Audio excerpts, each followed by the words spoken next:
اليوم كنا شركاء في البرلمان وكانت دعوة مليحة، وحنا جينا اليوم كأوبسيرفاتور ومام طون شركاء تاع الفلاحين. احنا كصناعيين ومنتجين جزائريين احنا جينا نشوفوا كيفاش راهي تكون يعني المعاملة ما بين الفلاح والصناعي. نظن باللي احنا عطينا اقتراحاتنا من زمان واليوم باش يكون دفتر شروط ما بين الصناعي والفلاح. يعني الصناعي الحقاني هو الفلاح، احنا إلا محولين ومخزنين وموزعين إلى المواطن.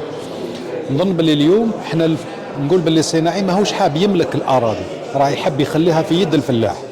ولكن اليوم توضيح تاع الشروط اللي راهم ينداروا اليوم في البرلمان راح تكون شركاء ما بين الفلاح والصناعيين في المستقبل للامن الغذائي. نظن باللي اليوم راح يكون يعني حاجه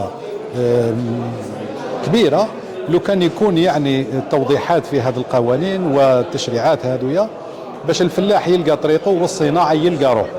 لأن اليوم الصناعي ماذا به تكون صناعة تاع فلاحية دائما مستمرة باش ما تحبسش لا برودكسيون ناسيونال، باش ما نضلوش حنا نضلوا نجيبوه في الخارج.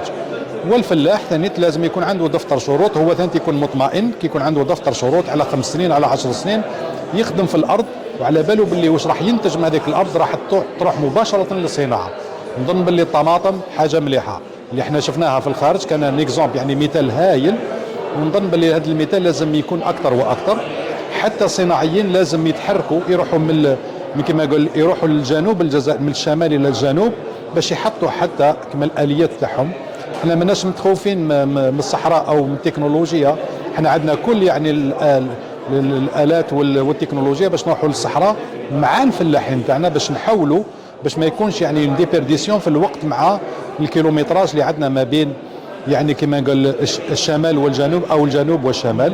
ونظن يكون دعم يعني تاع فكره دعم باش الفلاح الجديد هذا يخلط في وسطنا الشباب تاعنا اللي هو اليوم راه مخلط في الرقمنه والالكترونيك والمستقبل هذا كاع الالات الجديده. نظن باللي لازم اولادنا يتخلطوا معنا لان الربح الجديد اللي راح يكون في المستقبل هو في الفلاحه.